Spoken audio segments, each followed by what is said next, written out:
Todos somos noticia. Todas las voces, todos los temas.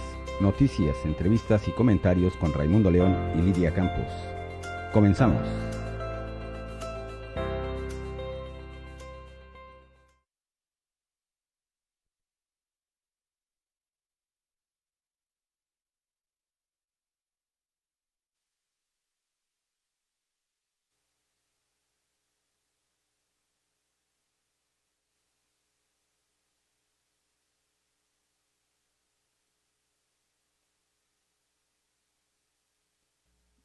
El día de hoy tenemos un invitado, el profesor Omar Castro Cota, autor del libro Las huellas en la arena. Pero antes le voy a dar la más cordial bienvenida a mi compañero de programa, Raimundo. Muy bien, muchas gracias. Y bueno, pues saludando como siempre al auditorio que nos escucha y que nos ve.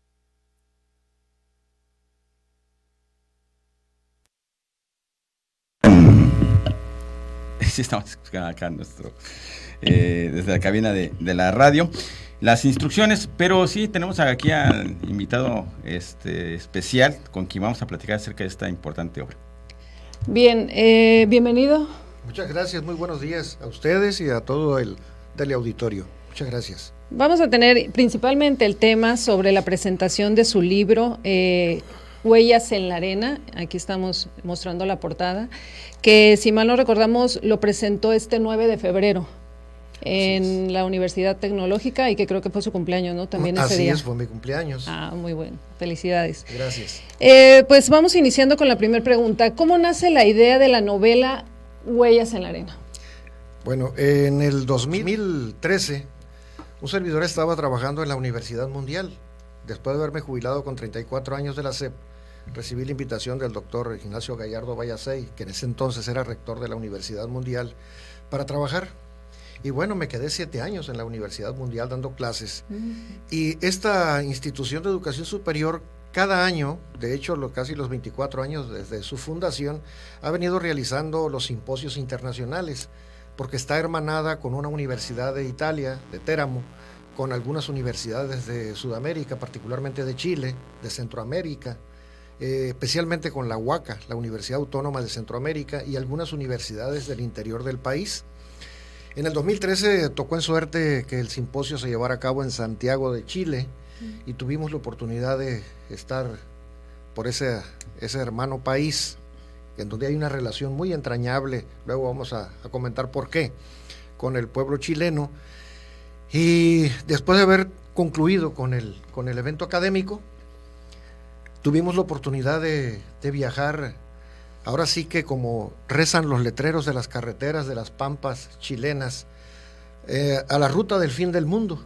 Estuvimos en el Estrecho de Magallanes, en la ciudad continental más austral del mundo, más al sur del mundo, que se llama Punta Arenas. Argentina le compite para decir que la ciudad más al sur del mundo es de ellos, pero quedan empatados porque Punta Arenas es continental, está en el macizo, y la ciudad más al sur, Argentina, es Ushuaia, pero es isla. Entonces los vamos a dejar empatados.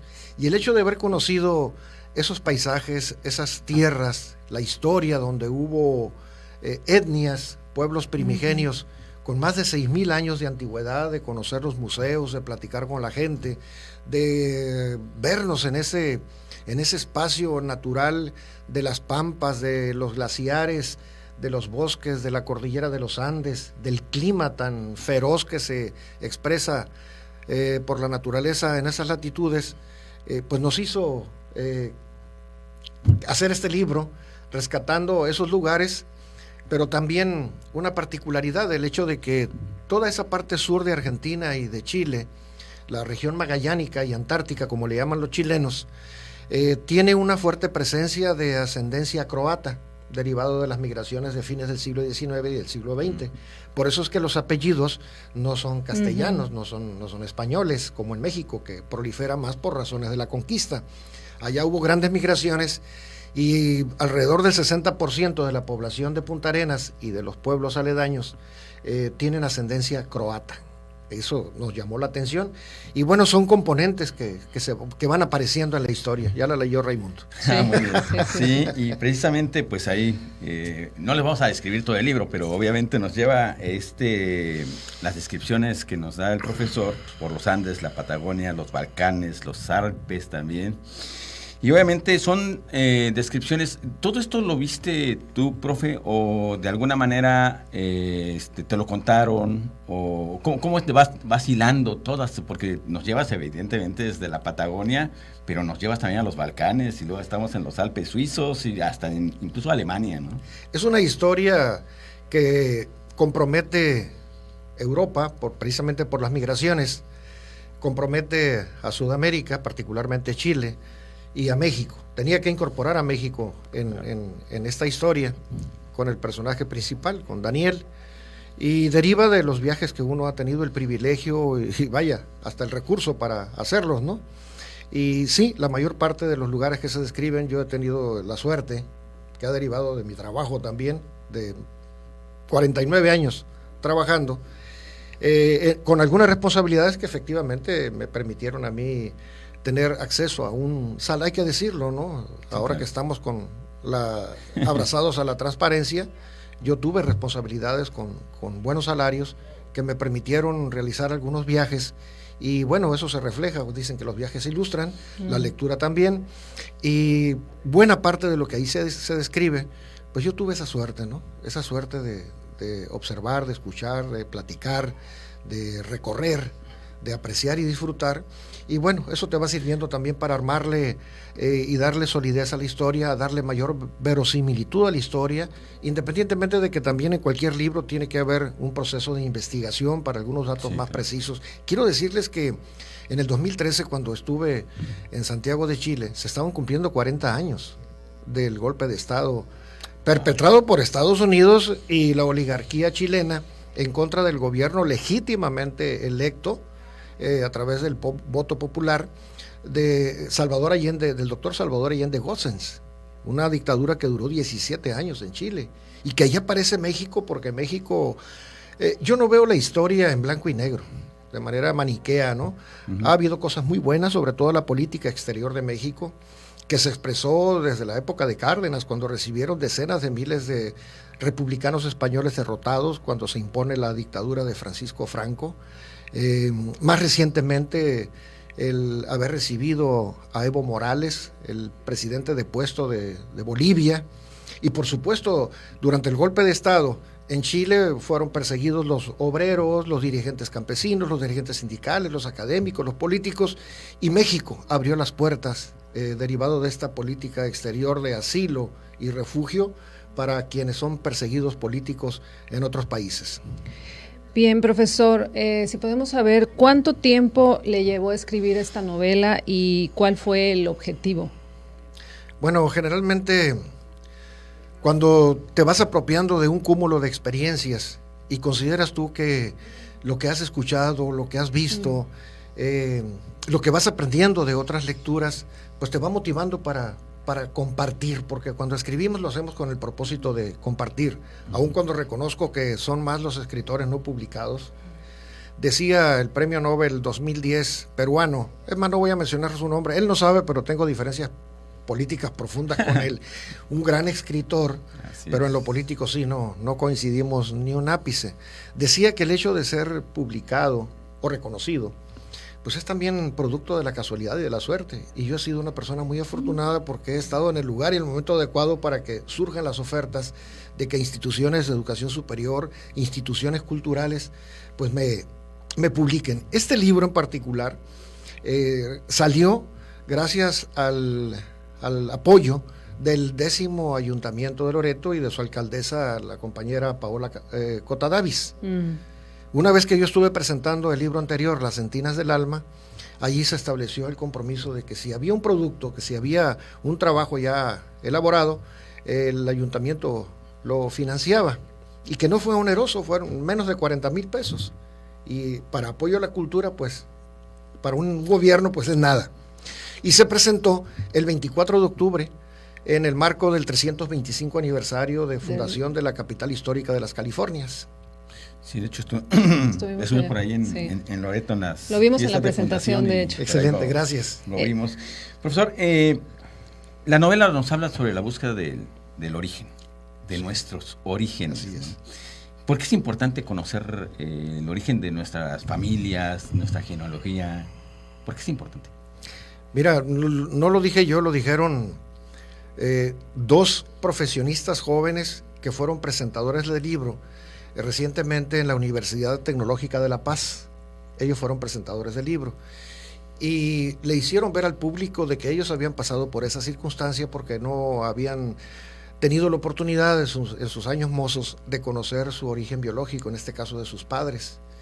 Conocí a una maestra entrañable que lamentablemente falleció, maestra de educación superior, que después de 30 años se abrieron los candados que siempre se guardan en muchas familias y le dijeron pues que el padre que creía ya que era su padre biológico pues no era tal, y se decidió a buscarlo solo para decirle: yo soy tu hija, tú eres mi padre, no te vengo a pedir nada, simplemente era una necesidad existencial, era un vacío que yo tenía que llenar, con permiso, adiós.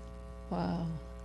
Y eso orilla a muchos seres humanos en el mundo, en ocasiones no solamente buscar la consanguinidad de dónde venimos, cuál es nuestro origen, sí.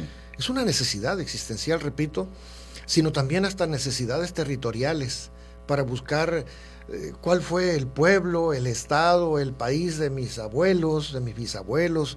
En ocasiones algunos viajan hasta los panteones para cuando menos tener la satisfacción de decir: aquí yace mi bisabuelo, mi abuelo, o el padre que no conocí, o la madre que no conocí, o los hermanos que salieron después y no tenía conocimiento de ellos.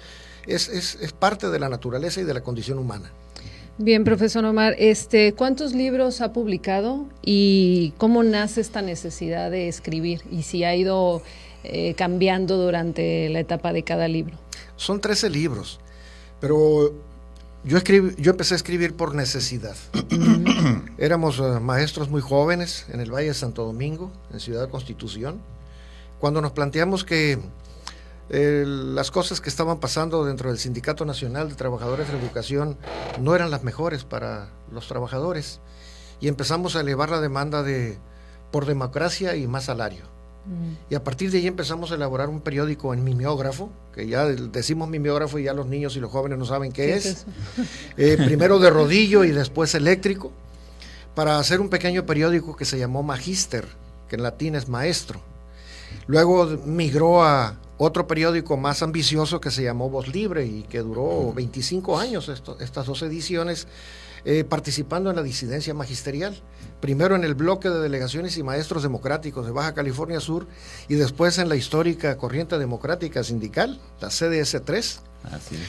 Para tratar de empujar hacia la democratización del CENTE y la reivindicación de los derechos de los trabajadores, tanto en lo profesional, en lo asistencial, en lo laboral, en lo salarial, en las prestaciones económicas. Y hubieron grandes logros, hubo un cambio de mentalidad en un segmento muy importante del sindicato en Baja California Sur, porque pues éramos sujetos y víctimas del corporativismo, en donde el sindicato era el caudal de votos hacia el partido único, el partido hegemónico, cuyas siglas son Partido Revolucionario Institucional. Y de ahí, hay que decirlo, el profesor pues fue un líder importante de la corriente democrática, de la sección tercera del CENTE, y el gobernador actual, Víctor Castro-Cosío, por supuesto. También dirigente. Y para comentar, para que el auditorio conozca, pues hay mucho auditorio joven, pues el profesor, entre otras, ahorita que estaba platicando de estas crónicas, su primera obra fue Crónica Sindical, Porque nos asiste la razón, también un poemario con Florentino Ortega y Víctor Mesa, Este desierto que llamamos mar, otra crónica sindical en el 95, Días de Sol, en 97 tuviste el libro de cuentos Cuando se seca la raíz, y luego comienzan las novelas en el 2003, Los últimos días del general, otro libro de cuentos en 2006, Pueblo de Madera, 2010 la novela El retorno de la hoguera, 2011 la novela La cucuta, el veneno de la pasión. La cicuta. La cicuta. Sí. Pues es esto, me imagino que es lo de como Sócrates. ¿No? Por ahí va. Por ahí va.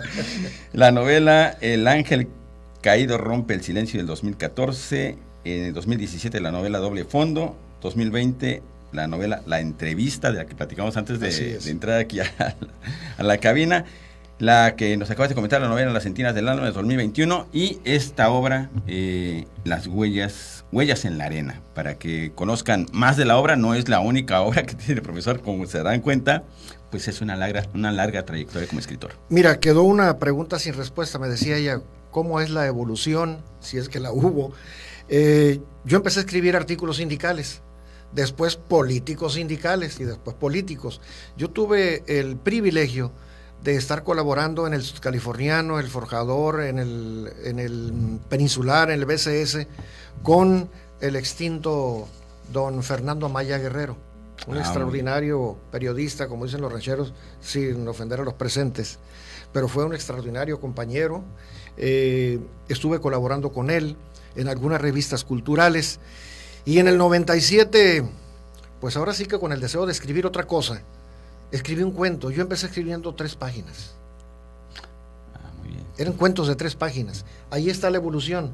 Después fui capaz de escribir una novela de 315 páginas, pero es parte del proceso de crecimiento literario, porque yo ya traía el ejercicio de la pluma con artículos de grilla, ¿no? De política y sindicales. Muy bien, profesor, vamos a regresar en un momento a platicar con usted sobre esto, su trayectoria y sobre esta obra Huellas en la Arena. Regresamos en un momento. Gracias.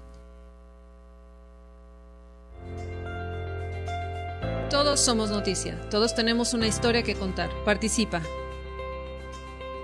En un momento regresamos.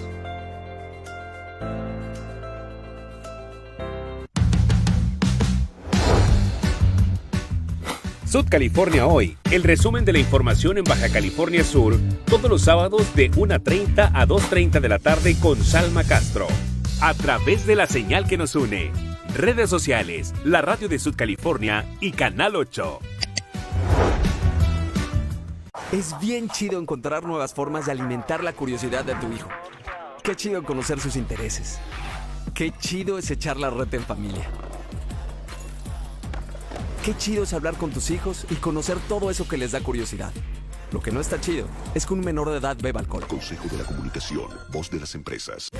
Disfruta de los partidos del Voleibol World Pro Tour edición La Paz, Baja California Sur, del 16 al 19 de marzo en todas nuestras señales. Canal 8 y 108 de Megacable, la radio de Sud California, 99.1 FM y 1050 de amplitud modulada. Facebook y YouTube IRBCS y la página web ir.bcs.gov.mx. Acompáñanos y disfruta con nosotros la emoción del Voleibol World Pro Tour edición La Paz. Porque el turismo es nuestro motor económico, estamos avanzando. Muestra de ello es que durante 2022, Baja California Sur recibió más de 4 millones de turistas nacionales e internacionales por vía aérea, superando la cifra registrada en 2019 y 2021. El turismo en Baja California Sur se transforma. Gobierno del Estado. Baja California Sur nos une. Ya quedó listo. Muchas gracias. Oiga, se ha vuelto muy cumplido y usted es otro. No, pues al contrario, gracias a usted por confiar otra vez. Chéquelo y si algo está mal, me avisa. Valió la pena dejar de beber.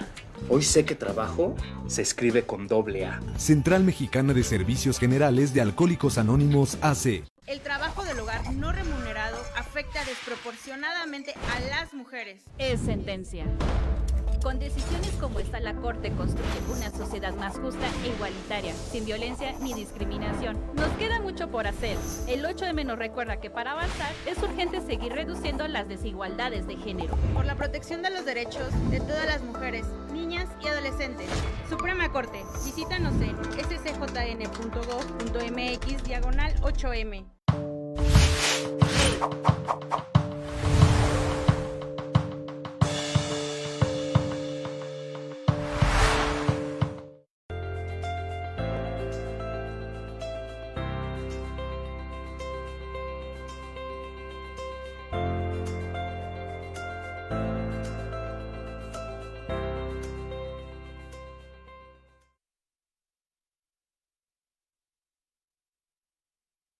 Castro Cota, sobre su más reciente obra, Huellas en la Arena, y sobre su trayectoria, que es muy extensa, por supuesto. Continuamos con la entrevista. Bien, qué interesante hablar con un escritor de primera mano. De tus libros, ¿cuál ha sido el más favorito y cuál te ha costado más trabajo hacer? El más favorito es el que no he escrito. Bien. Y todos tienen un grado de dificultad. Sin embargo, la entrevista tuvo una fuerte carga de investigación porque había que rescatar todo lo que había escrito don Benito Juárez, el mejor presidente que ha tenido desde mi punto de vista México en el siglo XIX y el mejor presidente de México del siglo XX, el general Lázaro Cárdenas del Río. Juárez escribió poco. No había forma de que escribiera más en un país tan convulso, tan ensangrentado, invadido y luchando contra los conservadores desde dentro, ahora la derecha. Y Cárdenas fue prolífico. La UNAM en el 2003 editó 4 tomos de lo que escribió Cárdenas y tuve que leerlos para poder rescatar lo que yo quería que se expresara en ese libro. 4 tomos, se llama Mis Apuntes, que recrea su vida hasta de lo que desayunaba. Los personajes de corte internacional, de la política nacional, su trabajo, su ejercicio dentro de la presidencia, posterior a la presidencia, porque luego fue incorporado al gobierno con el general Manuel Ávila Camacho en el sexenio del 40 al 46, en plena Segunda Guerra Mundial. Él escribió su vida desde 1913 hasta su muerte en octubre de 1970. Fue abundante. Y es extraordinaria esta obra que editó la UNAM en el 2003 y tuve que leerla para poder rescatar los textos, el pensamiento, el ideario y la filosofía y su forma de ser y de vida del propio presidente Lázaro Cárdenas del Río. Entonces tenía lleno de libros de historia y sobre todo de manera digital estar leyendo estos textos y lo que escribió Benito Juárez para poder moverme entre el siglo XIX, el siglo XX y el siglo XXI, porque finalmente tuve que tocar el tema de la Cuarta Transformación. Profesor, ¿tuvo algún referente, algún escritor que lo haya impulsado, que haya querido, no sé, le haya llamado mucho la atención? Ya no lo tengo, pero cuando salí a trabajar, estuve 2 años en Sonora, del 1974 a 1976, y estuve en 2 comunidades. La mayor parte de esos 2 años estuve en Yécora, en el corazón de la Sierra Madre Occidental, donde sí hace frío, y cae mucha nieve, rodeados de bosques, de aserraderos. Y luego bajé al semidesierto cerca de Ciudad Obregón, una ranchería, el Saus, y recuerdo que pues en mis años mozos, así como queriendo presumir, le puse a 100 años de soledad, terminado de leer el 16 de enero de 1976.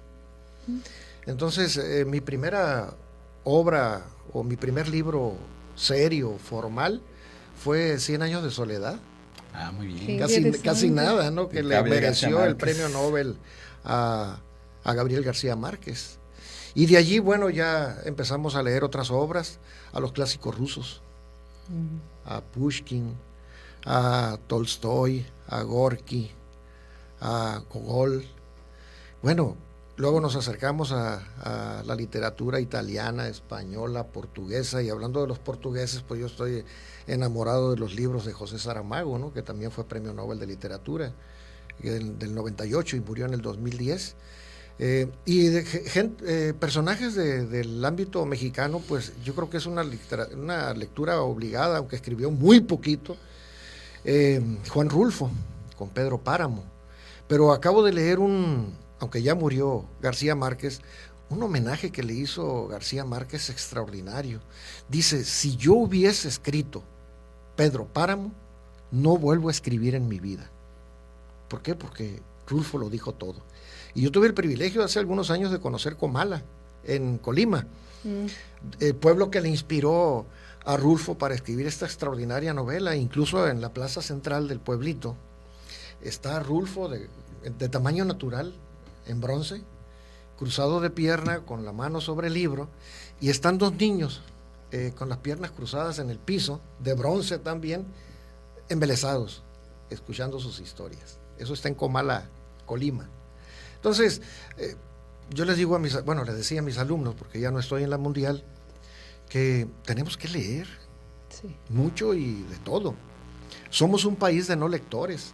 Comentábamos hace rato que la Cámara Nacional de la Industria Editorial reconoce que México lee 3.8 libros, y se me hace mucho porque hasta hace poco eran 2.8 libros al año. Cuando decíamos en Finlandia más de 40, en España, en Portugal, en Alemania se leen de 13 a 17 libros al año. Y si nos preguntamos qué estamos leyendo, habría que ver si ese 3.8 es el libro Vaquero, o Armando Hoyos, Gaby Vargas, este que murió, Miguel Limón, o en el peor de los casos, Carlos Cuauhtémoc Sánchez, ¿no? Yo creo que tenemos que elevar el nivel, tener mayor estatura de miras en nuestras lecturas, empezando por los clásicos. Un niño le preguntó a su papá, oye papi, ¿tengo que leer los clásicos? Pues puedes no leerlos, pero es mejor hacerlo. Entonces yo le decía aquí a la compañera Lidia que no hay escritor sin lector. Hay una anécdota de este premio Nobel peruano del 2010, que no voy a decir su nombre para no manchar al Canal 8. Extraordinario escritor, pero no voy a decir su nombre.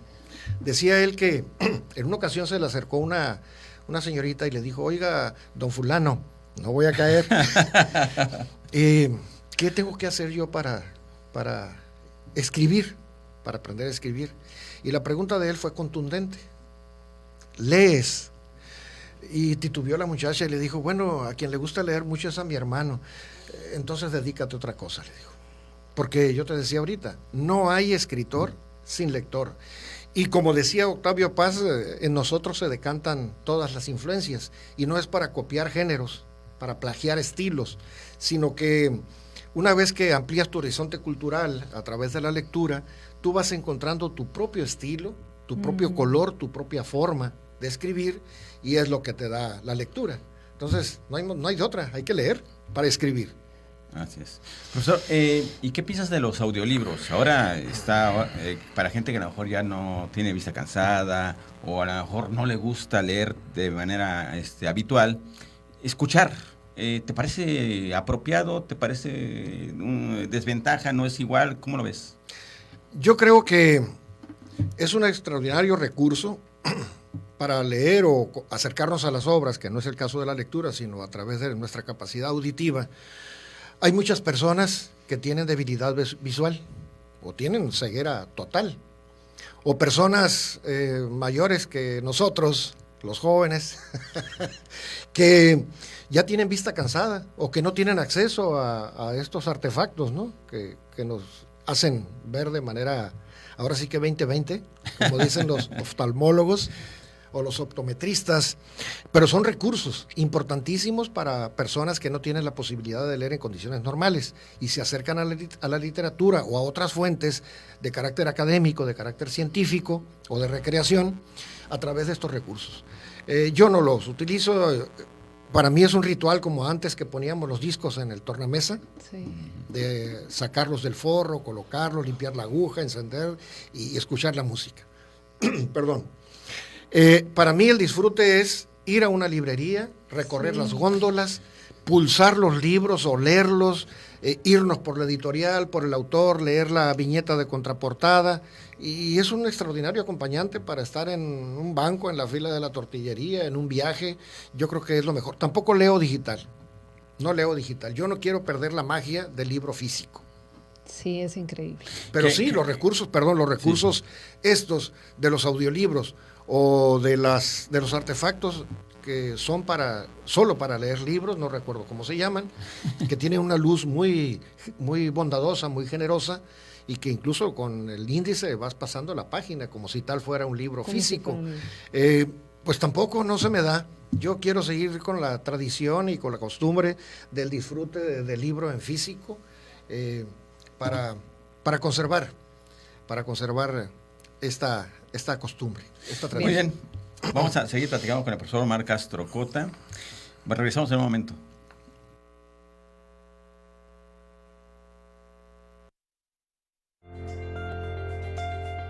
Todos somos noticia, todos tenemos una historia que contar. Participa. En un momento regresamos.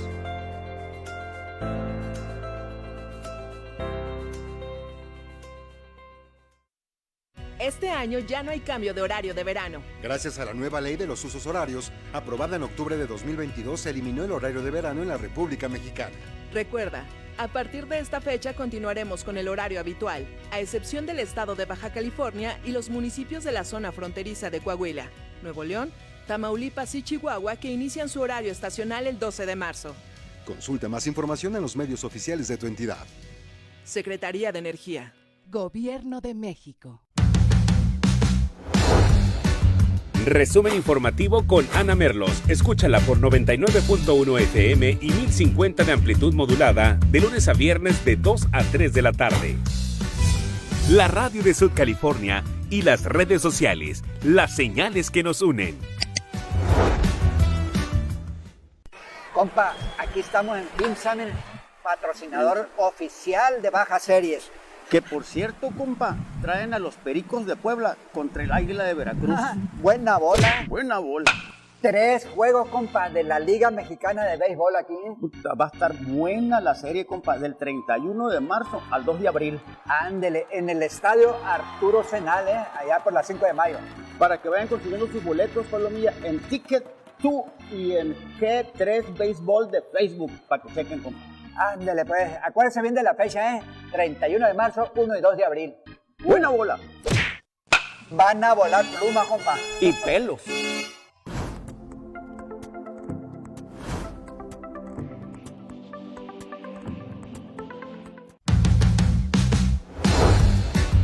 Sud California Hoy, con Joel Trujillo González. Escúchalo por 99.1 FM y 1050 de amplitud modulada, de lunes a viernes de 7 a 9 de la mañana.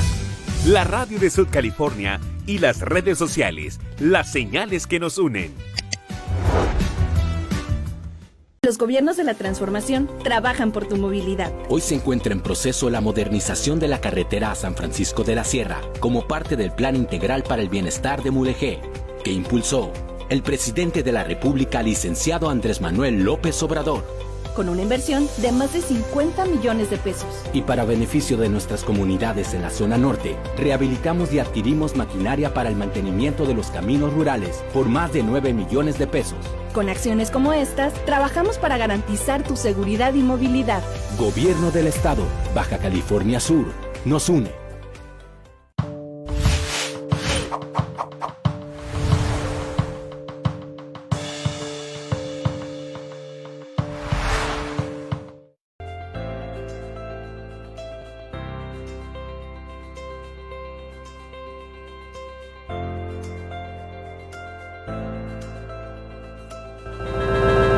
Ya estamos de regreso aquí en el programa Todos Somos Noticia, platicando con el profesor Omar Castro Cota, escritor de aquí de La Paz, Baja California Sur, que ahorita platicamos acerca de tus orígenes genealógicos.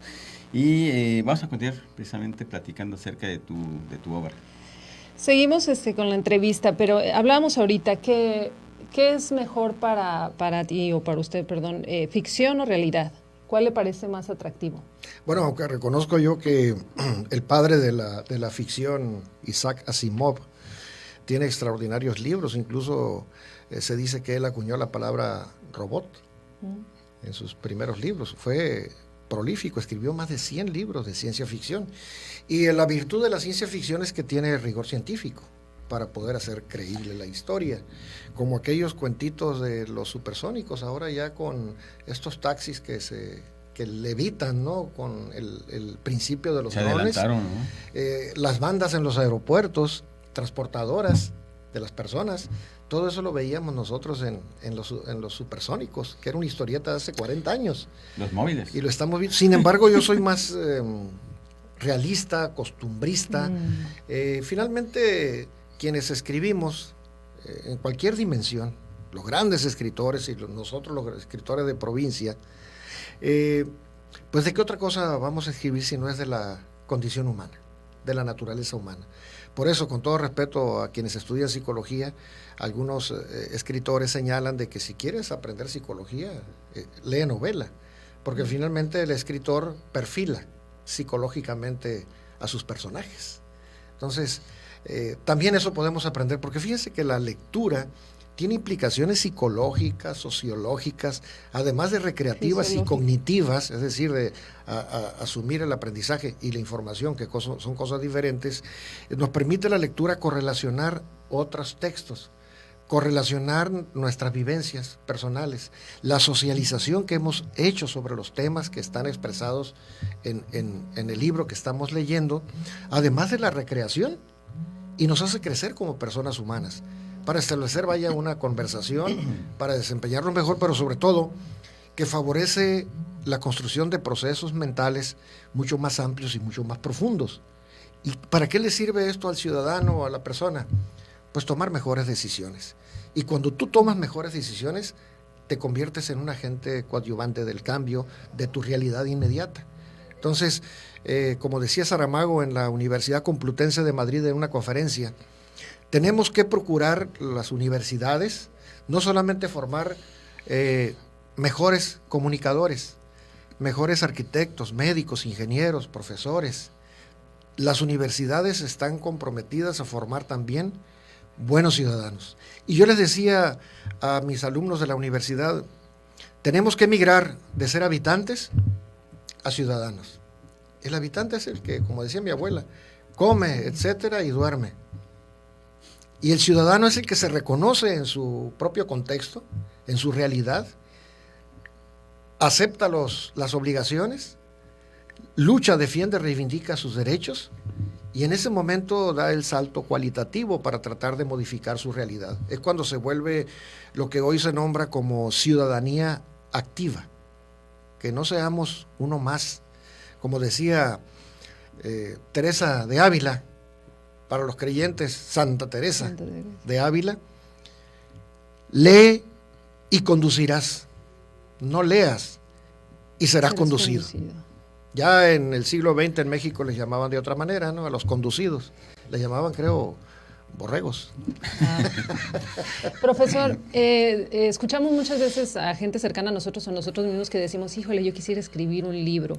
¿Qué será lo que en realidad nos detiene? ¿Tenemos buenas ideas? ¿O qué es lo que nos hace falta para decir, sí, lo voy a escribir? Bueno, decía Gabriel García Márquez que él solo le tenía pavor, terror a dos cosas: a la muerte. Afortunadamente vivió muchos años, una vida plena, de grandes satisfacciones, al principio con muchas dificultades porque no tenía dinero para enviar la novela de México a Argentina, porque 100 años de soledad fue escrita en México.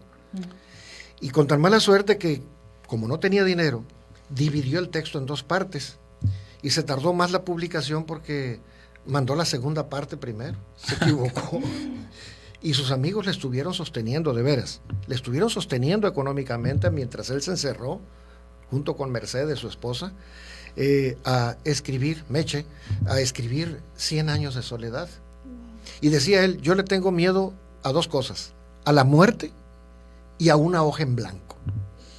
Y es cierto, es como primero concebir la idea de lo que tú quieres escribir. Hay muchos métodos. Los que venden bestseller, como Stephen King, por ejemplo, ellos hacen un esquema, o Paulo Coelho, que ha escrito, no sé, 20 novelas y cambia de nombre y cambia de lugar, pero finalmente son novelas valorales que pegan mucho, que enganchan, pero terminan siendo las mismas historias, las de Paulo Coelho. Por eso yo le saco la vuelta.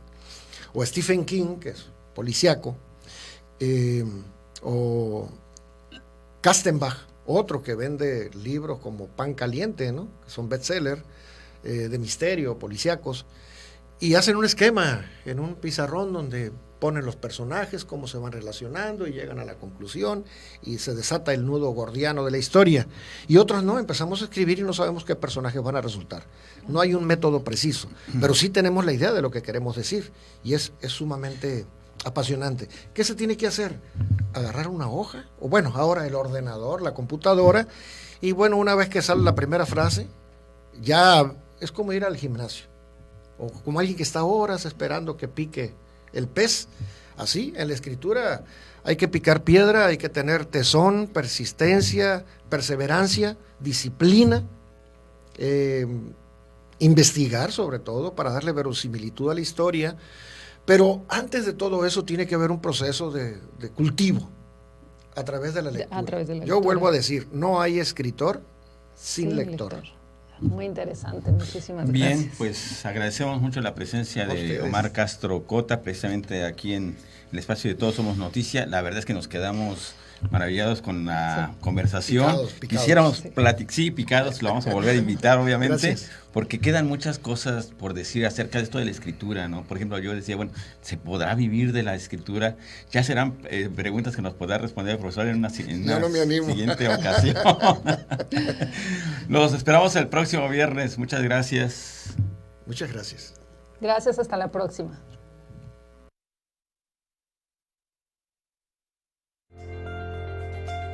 Todos somos noticia, periodismo con responsabilidad social.